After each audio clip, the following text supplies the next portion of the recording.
Yeah, I was thinking about that, because I drove past the bus station and I saw people, like, I must have been, what day was that, Wednesday was that, or Thursday? Whatever day it was, I saw people like leaving, and look, they had stuff, they do that every week, right? Yeah. Right, so they were leaving, and I go, wow, how did this hard truck come in? I don't know. Cool, did they think it was good, did they look, did they see it? Oh, didn't hear yet? Yeah, if you could just, like, send it to my personal email, that, I want to see it, I'm sure you do great stuff.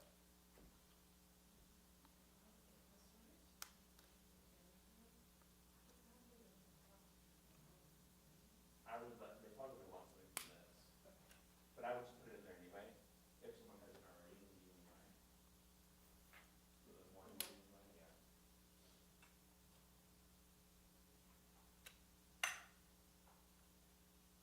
I could even see that, no, they're coming morning person tomorrow. They want somebody outside, no, they're coming morning, unless that's me, but they don't know it yet.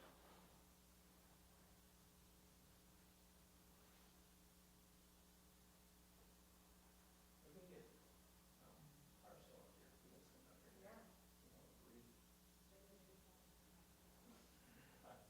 we got some up here. Yeah. You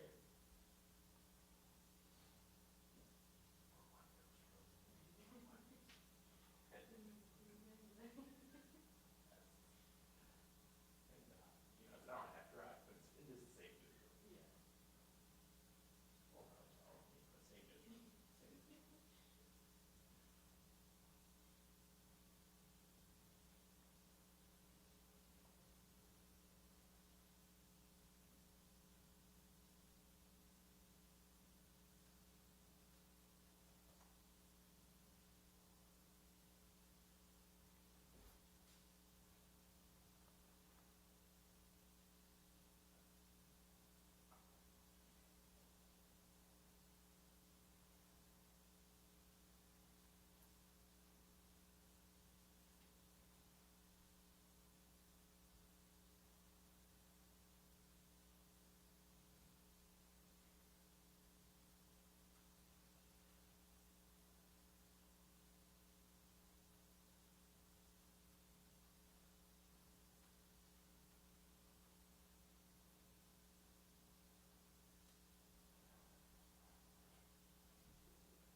Hold on 1 second, everyone.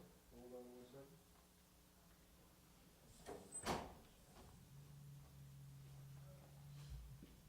Okay, so Commissioner Ramoy will start. He's got an update. We'll start with an update on the condition of the student and an update on the suspects in the case. Commissioner? All right, good afternoon. I'm standing here with School Superintendent Dr. Tanja Williams and First Deputy Commissioner of Operations, Deputy Al Wright. Just to give you an update, first and foremost, the condition of the student is serious but stable condition. We're told that he will survive the injuries. Obviously, it's very concerning, but it is he is in stable condition. It is a 15-year-old male that was stabbed, that received 3 stab wounds, 1 in the neck, 1 in the back, and 1 in the arm. We do have 2 individuals in custody, and a knife has been recovered. We are working towards an arrest. Our detectives are working with the District Attorney's Office to determine what are the appropriate charges. At approximately 1:10 p.m. today at McKinley High School, during the transition between classes, a fight ensued in the stairwell just off of the hallway, and all of this was captured on the McKinley School security cameras. A fight ensued in that hallway where one student drew out a knife and stabbed the other student multiple times. As we know, as I already said, that there were 3 stab wounds. This occurred very quickly. It was very quickly evolving. That student then that did the stabbing ran out of the hallway. Within seconds of that student that did the stabbing left the hallway, a school security officer came down the stairs and was on scene and guided and assisted that victim down to the nurse's office where police were called. Our officers responded quickly. It was determined that the individuals that were involved went to a classroom on the 3rd floor. Police officers went up to that classroom, took 2 individuals in custody, and we, again, as I said, we have them in custody now. Obviously, this is a very serious situation. It was handled very quickly. The 2 individuals, or 3 individuals that were involved in this, and the 2 primary individuals, they are known to each other, and this stems from an incident that occurred earlier this summer in July. There was a stabbing incident that occurred on Main Street around the Fountain Plaza area. These are what we are being told as of right now, these are the same individuals that were involved in that incident that occurred. So these are known. This was not a random act. This was a known situation, known assailant, known victim in this case, based on that earlier summer incident. With that, I will turn this over to the school superintendent at this time. Thank you so much, Commissioner. I want to begin by saying that certainly we are just, we are feeling relieved that the student who was hurt is going to be okay. I have been pretty consistent about my expectations for safety. We want all children able to report to school and for parents to know that their children are safe. At McKinley High School, it's one of our larger high schools. As you heard the commissioner share, this was not a random act of violence, and it was responded to immediately. We've done some things at McKinley just as an infrastructure of supports, in that we have additional security at the school. We partner with folks that are outside of the school. As you heard, the cameras were crystal clear and were very helpful in helping the police to be able to respond to it, and the district always cooperates with the Buffalo Police Department. So I'm just, again, relieved that the student will be fine. I will be reaching out to the family. Our hearts go out to the family, but it's just a very unfortunate situation. All right, with that, we'll take questions. You had mentioned about 2 individuals. Can you just be a little bit more specific? Are we talking about 2 students? And you had mentioned how one of them did the stabbing allegedly. Can you talk about the conduct of the second student or individual? What are they in custody for? It was a quickly evolving altercation that occurred. Yes, they are both students. As I said, after the incident, they went directly to a classroom. One is going to be accused of stabbing the individual, and the other one was involved in a physical altercation. So, like I said, we're still determining with the district attorney's office what appropriate charges for each of the 2 individuals will be lodged against them. Is this a 2-on-1 situation? I don't want to get too deep into it because we're still reviewing video. I watched myself one camera angle. There's other camera angles, so we want to get more information. We're out here now because we want to be as out in front as quickly as possible. I know obviously there's a lot of concern when it comes to an incident at school, especially with a weapon involved. We wanted to get word out very quickly that the situation was stabilized at the school very quickly. The school was, again, very quickly put into a shelter in place. They were taken into custody very quickly. So it's, the system worked. School security was on scene within, I said, seconds of the stabbing occurring. So there were staff on scene. The knife was recovered by another staff member within the school, was recovered and brought down to the office and secured for police to take custody of that weapon. Are there metal detectors there? How did that get in? There's weapons detections. There is a difference between a metal detector and a weapons detection. They do detect knives. We are still investigating how this particular knife got in. There's a lot of investigating. Just because we made an arrest, it doesn't mean that the investigation is over. There's going to be a lot to determine on how this knife got into the school.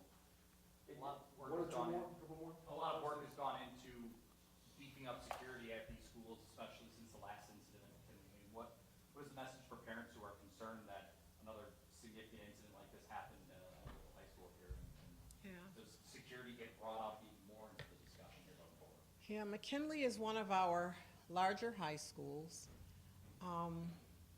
Certainly for parents, what I want to share is if your child tells you that they have an issue with another student, please notify the building leadership.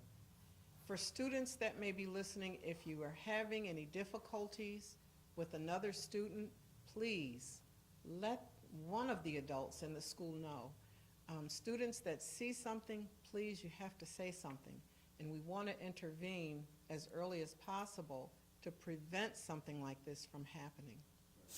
Superintendent, this has happened now 4 times in the past 3 years where a stabbing has taken place. Why does this keep happening? You know, if I knew the answer to that question, what I will share is that, you know, coming out of this pandemic, and I know folks feel that the pandemic is over, it's a thing of the past, but the behaviors that we're seeing nationally from everyone, not just our young people, are heightened. The trauma that has been experienced, the anger that the students feel. And so that's why I'm so heavy on making sure that we have folks in schools for our children to talk to. It's really, really important. Mental health is really real. And, you know, I just want to, again, you know, ask parents, talk to your children. I know some are 16 and 17 years old. You got to talk to your children and find out what's going on, what's happening day to day in schools. And our students, please, we're all here to help you, all of us. There's not a single adult in any of our school buildings that won't help. You just got to let us know if you're having any issues. Is there anything more? We were told that by a student that the victim ran to the cafeteria and asked for help. Is that true? Again, there's a lot of video to review, so I can't answer that question about what happened after, but we are going to review. There's a lot of video cameras in and around the school. We're going to be monitoring all of those. Obviously, that'll become part of the case, so we'll have more answers on that. One more right here. Can you tell us immediate actions that are going to be taken and whether or not school tomorrow will resume or what can students expect? School will absolutely resume. This was, you know, a targeted situation. Tomorrow we will have our crisis response team out at the school. I believe we'll have some extra security at the school.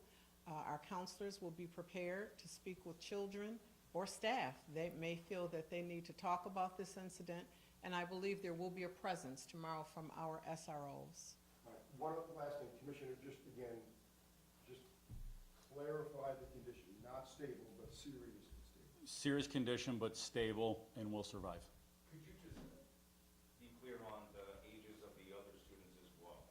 So you have a 15-year-old, but the other ages are what? We'll release that information once an arrest is made. Once we have that, we will put an advisor out. We're doing this press conference quickly. We wanted to get out in front of this. We wanted to get as much information. We don't have all the information. I don't have all the information right now, but once arrests are made, we will get that, the ages, and obviously we won't be able to release identities. They meet that age, or the requirement below the age where we cannot release names, but we will release ages and what those charges are once they're finalized. All right, thank you, everybody. We'll provide updates through the evening if need be. Thank you, everybody. Thank you.